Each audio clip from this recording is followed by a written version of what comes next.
All right. Well, good morning, everyone from Chicago. Today, I have the honor of an organization and individual I've heard a lot from. We recently got connected at LinkedIn, Ted Essler, president of Missio Nexus. And for those of you guys who are not familiar with Missio Nexus, it's an association of agencies, churches representing about 30,000 Great Commission workers worldwide.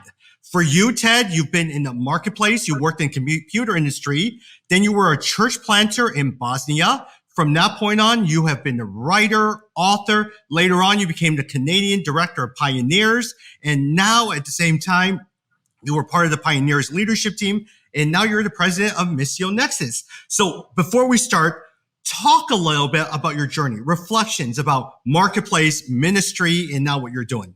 Sure.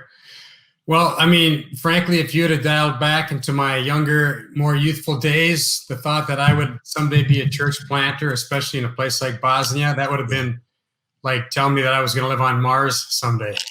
And maybe someday we will live on Mars. Who knows? But I started out in the computer industry. Absolutely loved it. I got launched as an entrepreneur when I worked for a large corporation. There was a merger. We were redundant. They laid off a couple hundred of us all at once. And for me, it was the best layoff ever. That was on a Friday morning. We got our walk-in papers. And by Monday, I was already in another corporation as a computer consultant. And I got to work in many different organizations and see different things happening. And so that was really my first career. One Sunday morning in church, there was this old-fashioned, old-timey missionary talking, and it blew my mind that there were people that were doing missionary work in the 20th century. And we went and talked to him afterwards, met his wife, and we just kind of got sucked in, and we ended up moving to Bosnia, spent the decade of the 90s in Bosnia, which of course were all the war years. The Balkan Wars were all happening then. And from there, got into leadership with Pioneers. And about 6 years ago, they asked me about this role. And when I came into this role, I treated it as a startup. I thought, Missio Nexus is actually made up of two very old school associations that merged. And I became the leader about 3 years after that merger. There were a lot of issues. And there are a lot of opportunities. And so we've kind of rebuilt things, and God's doing great things. We're excited to be doing what we're doing. Well, Ted, a lot of times as I listen to you, you and I are very, very similar. I'm 44 years old, and for about 10 years, I worked in the telecom industry building cell towers. I would stay there for the rest of my career, except we were merged and we got laid off. And I also got my walking papers, and then I got hired as a consultant, but it also made me sit there, let's go into seminary full time. And that opened my eyes to then working at Moody Bible Institute and then going off on my own as an entrepreneur working with different ministries. Well, I love the whole consultancy era of my life. Actually relates a lot to what I do now, because now we have about 320 different organizations, lots of churches as well. But a lot of what I do is consult with those leaders and talk with those leaders about their leadership positions and where they're at, where their organizations are at. And a lot of the lessons of organizational leadership from the business world apply directly into these ministries. Ted, and I think you know what I'm saying is, you look back at your life right now and you're sitting there, man, when I was building cell towers, when you were in the computer tech industry, you would have never thought you'd be doing what you're doing right now. But I look back and all my experience of dealing with construction crews, managing structural analysis, environmental, all kept me organized, putting things on spreadsheets. Everything I learned formed the basis of what I do now. I so much relate to that. This morning, for example, I was talking to I call him a ministry entrepreneur. He's launching a new mission agency. And for him, it's all brand new. And we were talking about corporate culture, organizational culture, how the first things you do in that new entrepreneurial venture is going to set the stage for years to come. Yeah. And that's so true in the marketplace as well. Yeah. So it's really true. There's just a ton of overlap in these areas. Or even something like TED, a lot of times is you learn to build, especially in our experience, you learn to build things and you look at cash budgets. In the ministry world, a lot of times there is a faith element to it. I pray and God places me on the burden, but then you take your experience of how do you build, how do you monitor, how do you make sure you have results, how do you deliver all within the spiritual element and say, Lord, what is it that you want me to do? But you're learning how to balance everything through your head, but also through tangible results and timelines. Let me give you one example of that in my world. So, we're a membership association. People pay for membership. And when I first came in, the membership value proposition was muddled, and the pricing model did not match the membership proposition. And the whole arena of how you price services and products and that whole world, it came very much to bear on what we were doing in our initial days here.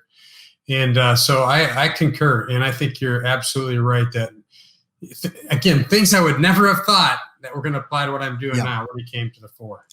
Tell me about Missio Nexus. You mentioned it's an association of agencies and churches. Knowing the Willow Creek and working with the Willow Creek Association in the past, or even CCDA, a lot of times is associations. How does it run? Like even simple things. How do you keep it growing? And we're going to talk a little about innovation. How do you help ministries or missions organization continue to grow? Well, the first thing I would say is associations. I learned, I didn't know this going into it, but I learned that there's two types of associations. There's professional associations and there's trade associations. So a professional association is one you join to further your career, develop your network. It's really a personal development effort. But a trade association, they care about the objectives of the industry that they represent. And in our case, the industry is the Great Commission. And we're all about trying to, in fact, our mission statement is to catalyze relationships, ideas, and collaboration in the Great Commission community. Probably the biggest difference between what we do in Missio Nexus and a standard trade association is most trade associations are made up of competing organizations. The tire manufacturers or the real estate association, et cetera. Those are all competitors banding together. In our case, we get the joy and privilege of being an association of cooperators as we're all working toward this same goal in the kingdom of seeing the Great Commission flourish globally. Yeah. And Ted, there is the older groups, pioneers, SIL, all of that are considered older organizations. Are you beginning to see a lot of the new startups? And how does the old and new work together then with their different ideas? Well, it's actually a great question. In my upcoming book, I actually have a chart where we've graphed out the founding of mission agencies, Great Commission organizations. And the funny thing is it peaked about 30, 35 years ago, and it's been falling off ever since. And one of the themes in my book is that we're in a crisis of innovation when it comes to ministry thinking. And I sincerely believe that one of the ways that needs to be addressed is for us to get behind entrepreneurial thinkers that are going to see the Great Commission in new ways, structure it in different ways than we're currently structuring. And listen, our members, we have a lot of what I would say are legacy or traditional agencies. There's a role for them in the future. They're adapting, they're changing, and they're growing. But we really need to see an avalanche of entrepreneurs join in to the Great Commission and start new things. And when you start saying start new things, are you seeing a tendency to start new organizations or start it under these bigger organizations? And are the bigger organizations open to some of these ideas? I'd say we're seeing both. One of the fallacies about innovation that you hear pretty often is that innovation always starts from the fringes. And I call that a fallacy. If I were to ask you what are the most innovative organizations in the world today, and I've asked many people this, the answer is always these huge tech firms. Correct. Well, they're not on the fringes, and yet they're very innovative.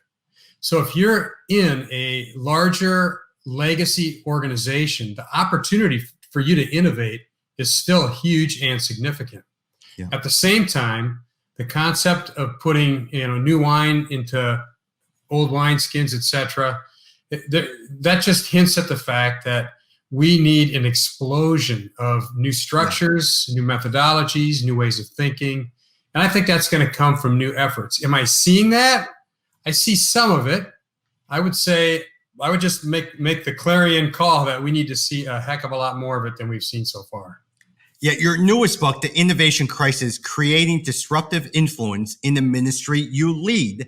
How did this book come about? Is it based on what you're seeing there in your role at Missio Nexus? Is you're talking with different organizations? I'd say the primary driver was ministry leaders, business leaders, church leaders asking me, because I sit in this role where I'm exposed to a lot of different ministries. They would ask me, hey, who are the most innovative organizations out there? And I would sometimes struggle to answer that question. And pretty soon I saw the struggle in myself, and I started turning that back on ministry leaders. And I say, well, who do you see innovating? And a lot of times people couldn't come up with innovators. Yeah. And so as I started to lean more into this question of where are the innovators, I realized that there is somewhat of a crisis of innovation in the ministry sphere.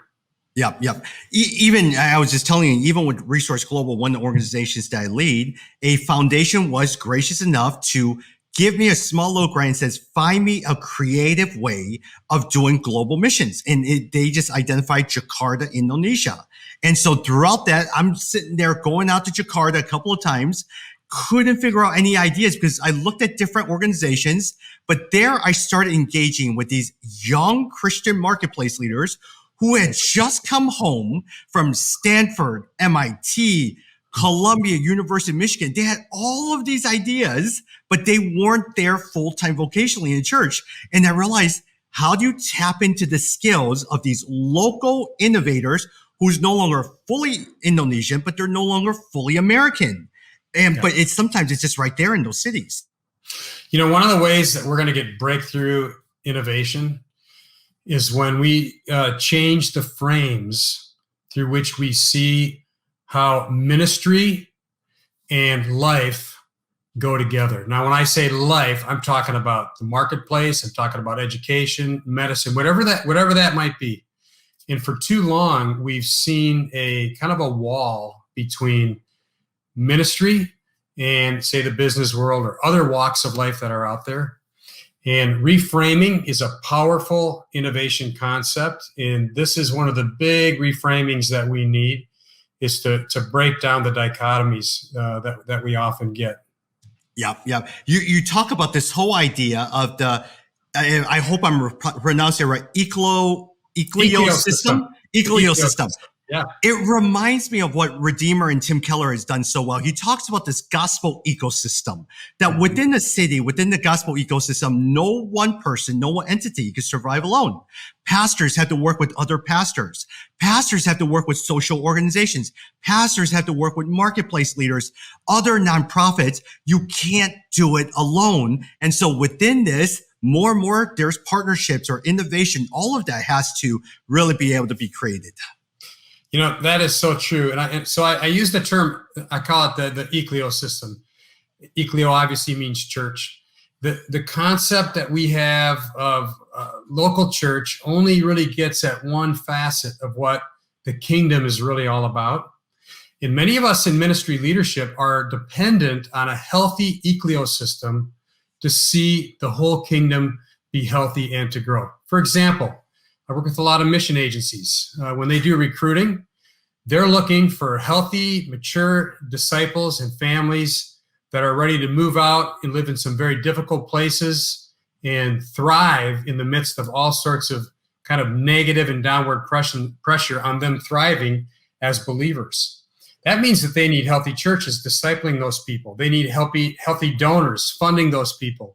They need educational institutions that are out there preparing these people educationally. The whole system combines, and in some ways, I like to remind mission agencies, they're like the keystone predator at the top of this system.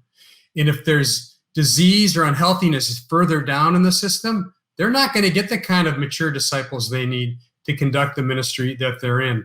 And therefore, we need to be thinking much more systematically about the whole and not just our little niche that we're trying to fill in the Global Great Commission. And wouldn't you say a lot of times, Ted, is you look at the 70s ways of doing a ministry, Luis Palau, Billy Graham, a lot of the crusades, all of that stuff. You start moving to the 80s and 90s, the rise of the mega churches where a lot of people are following it, sending out missionaries, everything like that. I feel like we're seeing a shift now as the cities are developing, economically developing. Look at what is happening in Southeast Asia. Look at what's happening in Africa or Latin America, tech fields, everything like that. Suddenly now you have uncharted territory. Well, part of this is, success often is the beginning of downfall, right? We've had success globally. We've seen the church explode and grow globally. And therefore, what used to be a here versus there dynamic is now an everywhere dynamic. And I think we need to realize that the growth of the church on a global scale and the decentralization and the dispersion of the kingdom out of the West and into the whole world is creating all sorts of new opportunities. Correct. So here's where we just have to be much more innovative about how we are going to empower those resources that are really, like I said, they're decentralized everywhere. Instead of being stuck in this mentality or mindset that it's going to be from and to. It's really going to be just an everywhere paradigm. Yeah. Ted, a lot of times we talked a little bit about innovation. When I talk with ministries, everyone's sitting there, we got to innovate. We're innovating, all that stuff. Tangibly, you're struggling to see what that looks like within those organizations. Talk to me about innovation with ministries and also with businesses. There's a difference between innovation and what that looks like.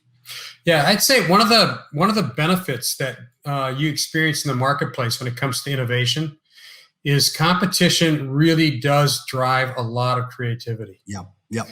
And when we are in ministry, our competitor in ministry is not another ministry. Our competitor is the world. It's culture. Now, we have had massive culture shift. Our ministries have struggled to keep up with that. That would be like being in a marketplace and having a competitor who completely changes and disrupts your whole industry. That forces you to think in ways you otherwise wouldn't think. Well, that's what's happened with culture. And we in ministry leadership need to be understanding that we need to respond, we need to react, and we need to create culture if we're going to really stay innovative. And we can't just sit in our laurels. And another thing about culture innovation that's slightly different is it doesn't always feel like it's aimed directly at us. And so the sense of urgency gets lost in the business as usual of the ministries that we conduct. And so I do think, though, the shift has been so massive that a lot of ministry leaders are waking up to the fact that, hey, we need to make some deep change in how we conduct business here.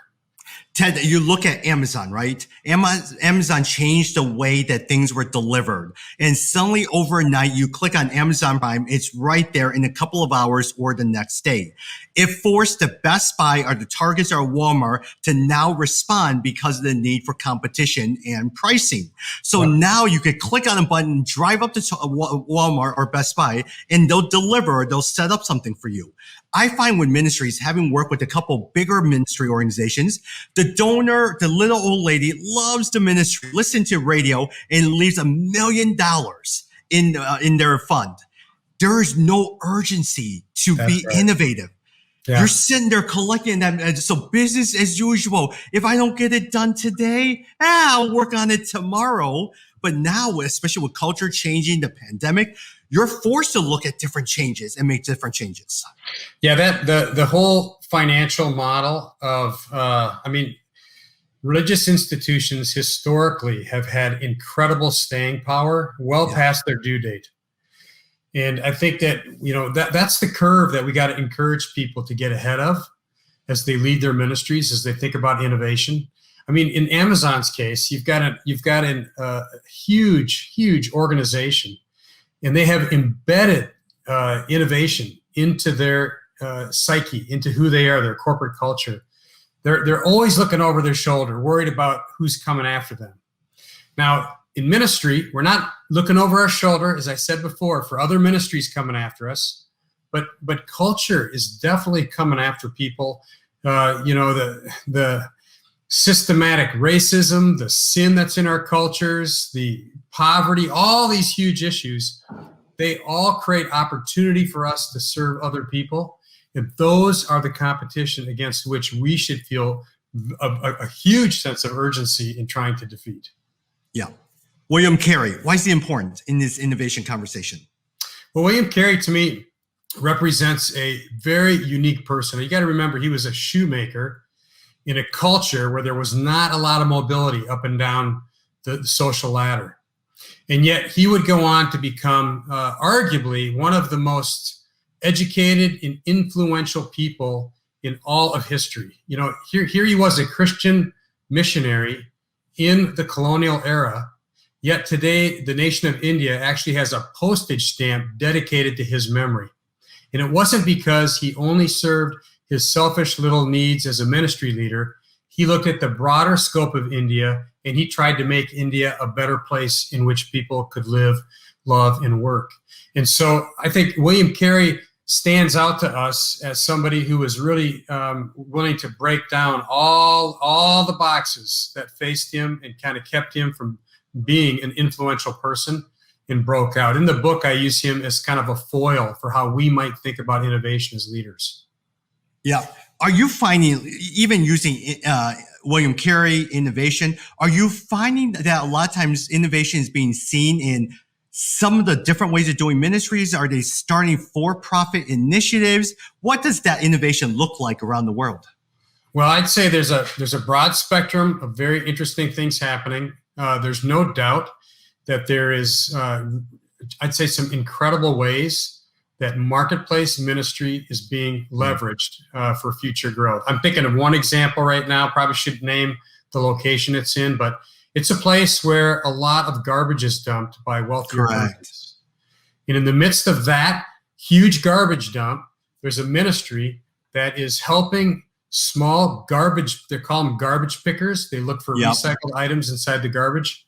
What they've done is they've figured out a way to help these people break out of what amounts to indentured servitude by giving them small loans to start their own little stakes in the garbage picking arena and just slowly work themselves up. That's one small little example. I'll give you another example that I thought was quite interesting. Now, this was not done by a Christian ministry, but think about the potential for this kind of a thing. If you recall, a few years ago, a huge influx of refugees moved into Germany. They didn't have housing. The government certainly didn't have housing for all those refugees. Well, a couple of smart entrepreneurs came up with the idea of creating an app that let Germans go online and say, hey, I've got a room available in my house or in my apartment. I'd like to make it available for 6 weeks for somebody that needs housing. And on the other side was the Finder app, in which refugees could use this app to find those people offering that kind of space. Now, what would happen if Christians got that same kind of vision for serving immigrants and refugees? So, I would just say the innovation that is happening, it's varied, it's very diverse. It's happening, all the way from social services like the one I just mentioned to marketplace solutions like the previous one. Yeah, and the one thing I like about TED is it's contextualized. Because it's contextualized to that city. You don't want a person who sits there and says, well, Ted, I'm just going to start a coffee shop. I've never done anything with coffee, but it seems to work around the world. But I need a $200,000 investment to import coffee and buy it. And you're sitting there, well, that doesn't work. Wouldn't it be better if you realize that there are a bunch of different churches or nonprofits and they all need financial bookkeeping skills? So let me invest money in a small laptop that I can work with these guys and they'll pay me $200 a month to help them with bookkeeping, or in this day and age, social media. So let me just actually use my social media skills and work with 5 organizations, each pay me $500 a month to do social media, things like that. Absolutely. I recently heard about an organization that's using social media very effectively to connect with people who have an interest in the gospel. Now, those kind of skills, that's just kind of part and parcel of almost any successful business today. They have, digital marketing staff, et cetera, et cetera. There's a gap there. Ministries really do need to catch up. to the digital opportunities that are out there. There are 3 or 4 small digital marketing companies that I'm aware of, and basically what they're doing is they're tithing a portion of their work time to provide outreach efforts with the ability to use these digital strategies to do better outreach. And so, one of the terms that you might hear if you start looking at organizational structures that mix ministry and business is bricolage. And there are these new bricolage firms that are growing, and they're, I mean, another term that's common these days, they talk about social enterprises and these sorts of efforts globally. Certainly, the wall of division between what you do in ministry and what you can do in business, that wall is being just dropped. So, yeah. And in some sense, I find that a lot of times with different ministries is they want to create different ideas, but they don't know what to do. So in some sense, I totally understand, but look at the churches that you work with. Instead of looking at them as just a donor development where you ask them for a grant, utilize their talent, because every single church wants their people involved in global missions. Absolutely. Work with that church to come up with creative ideas to bring them alongside to help you in your organizations. At the end of the day, they'll always have ownership and they'll be your donors, but now you've used them to create new ideas. Yeah, and that extends on that's a global reality. And I remember years ago hearing Rick Warren talk to the Bill and Melinda Gates Foundation. Now, in that context, they were talking about AIDS, and Rick Warren basically made the case that the church is the largest decentralized institution in the world. Why wouldn't you use it to advance AIDS education in Africa? Correct. But that's a global reality. The church is the largest globally dispersed institution in the world.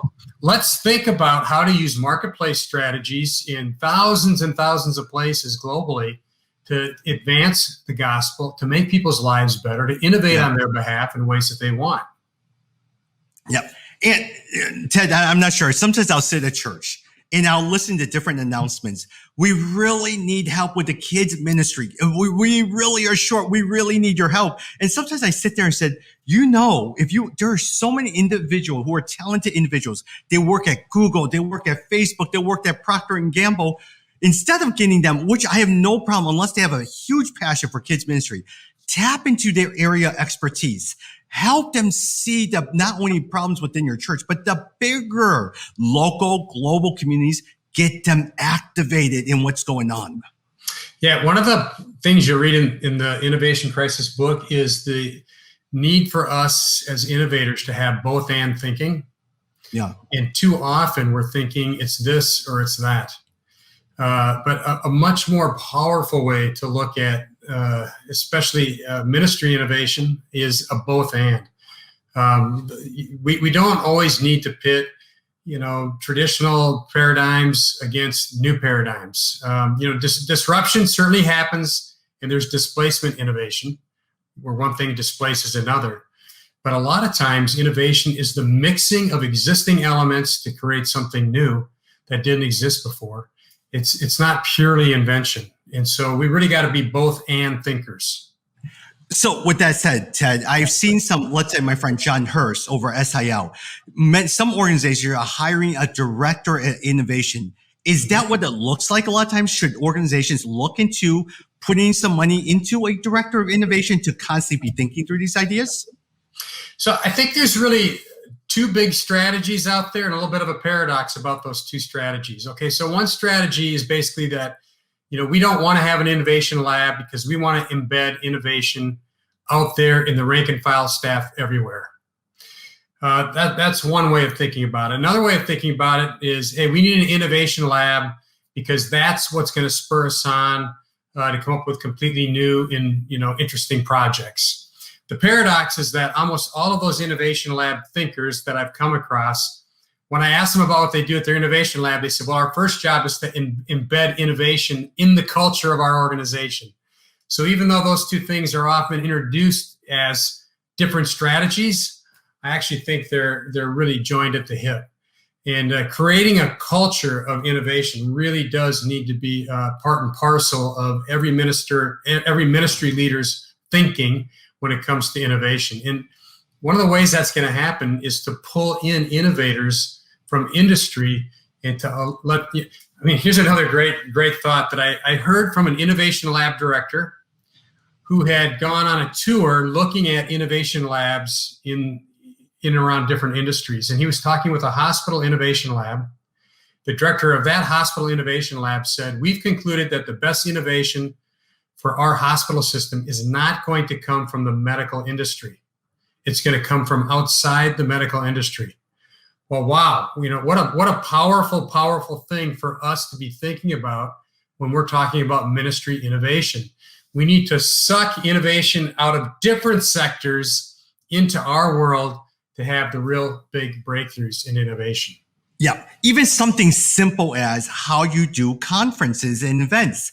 The old way of doing it is you sit there for about 45 minutes and listen to talking heads. And suddenly for 2 days, you listen to 10 talking heads. Well, what are different groups doing to innovate conferences? What is the new learning experience? How does Disney do it? How does Netflix do it? You're constantly learning from different ideas all the time. Well, now you're hitting a little close to home here, because we do a big annual conference every year, and we realize that we have fallen into a rut where we have this many, plenary speakers, we have this many workshops. It happens without thinking about it. You do get into these patterns, and you just tend to repeat them over time. So we would like to figure out how to better pull apart that conference experience and innovate on it. But it's hard. Some of your listeners have heard of the innovator's dilemma, I'm sure. And the innovator's dilemma is a really key concept for us in leadership to grasp. And it's simply that we tend to develop organizations around solutions that work. But when those solutions no longer are relevant, maybe because the industry's changing or because culture is changing, we're all organized around that original solution set. And it's painful to switch. And I think that's even in Missio Nexus, what we face when we think about innovating on our conference. Yeah. Man, we're running out of time. I could sit here all day and talk with you. One final question is, when ministries think about innovation, tangibly, how much money do they put in? Should they see different ideas? Should they meet as a group? At what point do they sit there and say, let's test this idea out? Are there best practices that you know of, Ted? Well, unfortunately, I would say this is kind of a dark area for ministries. And I'll tell you why I say that is almost all the money that's given via donations is restricted asset money. In other words, if I'm a missionary and I'm working somewhere, people give so that I can be a missionary there. Or if I want to raise money from a foundation, I write a proposal. The proposal says what that money is going to be spent on, and I have to fulfill the obligation. Included in that process, often, the foundation removes any risky propositions because they want to be giving to successful projects. And the upshot of all that is very few ministries have unrestricted funding that they can give to high-risk ventures that potentially have the greatest payoff. And so I would say there are not many great examples of organizations that have unrestricted funding that let leaders be creative in that ministry space and spend money in ways that are innovative. And that's something that we need to innovate on and change in the whole funding paradigm of the ecosystem. Yeah. Because right now, I don't think it's happening as much as it should. And then there's general fund, or sometimes when ministries day probably has some little bit of discretionary miscellaneous fund, but then your board don't want you to spend money on something that is just a experiment, but something that will produce tangible results. So you're in catch-22, because how do you create new ideas? Yeah, there's actually an excellent TED Talk by a guy named Dan Pallotta. In that TED Talk, he frames this whole giving problem very well. And he says the most important money a leader can have to spend if we want to see innovative solutions are unrestricted funds that allow them to experiment. And I would suggest to you that our giving paradigms really work against having that money available. So that's an issue for us in a topic upon which we need some real innovation. Yeah. They were even just talking about, even with, I completely forgot her name, the person who's doing the Amazon, Jeff Bezos' ex-wife. She started giving all of this money to all of these different organizations unrestricted. As one foundation says to me, Tommy, pay attention to what that looks like within the other foundations, because suddenly she says, well, it's up to you to go figure it out. That may actually change our dynamic. Well, actually, if we had more time, I'd love to tell you about some big changes in philanthropy that are happening in the secular world right now. There's 3 or 4 major trends that I'm excited about them, and I don't see them happening with with faith-based giving yet. But we saw some very exciting things just in the last 18 months with the form and structure of giving that is going to really make some big change in the future. But I would say on the faith-based sector, we're not quite there yet, but it's one which we need to work on. Ted, I have a feeling this will be the start of a beautiful relationship, because a lot of times is my 2 colleagues, Colin Lambert is starting our new radio program on Moody Radio called Missions Today, how missions are looking different now than ever before. So I would love for him to talk about your new book in philanthropy. And every year, the Growth Center Resource Global hosts a 24-hour global church forum where we talk about the changing trends of missions, which I think you would be excellent, because I'm learning a lot from you. Well, I'd love to participate any way I can. It's an exciting space to be in today, because I think our future is brighter than our past has been, especially over the last 15 to 20 years. There's some really great stuff going on right now that gives me real hope for the church in the world. Ted Essler, The Innovation Crisis, Creating Disruptive Influence in the Ministry You Lead. Ted, where can people find you? Missio Nexus, yourself. Your book is definitely on Moody Publishers or Amazon, christianbook.com, but where can they find you as well as Missio Nexus? Well, if they go to missionexus.org, so that's missionexus.org, missionexus.org. That's where you're going to find the primary stream through which I'm going to communicate. We did set up a book website, theinnovationcrisis.com. And there's an interesting little personal evaluation of your own innovation quotient, your IQ out there that you can take. That's kind of fun to do. And of course, the book's on Amazon or the Moody website as well. Thank you very much. I am so glad. Moody is nice enough to send me every single new release that they have coming up for that month. So every month I sit there and go through all the books to see who would be a great interview. So thank you so much for taking some time to talk. Well, thank you for having me, and Lord bless. All right. We'll talk soon, everyone.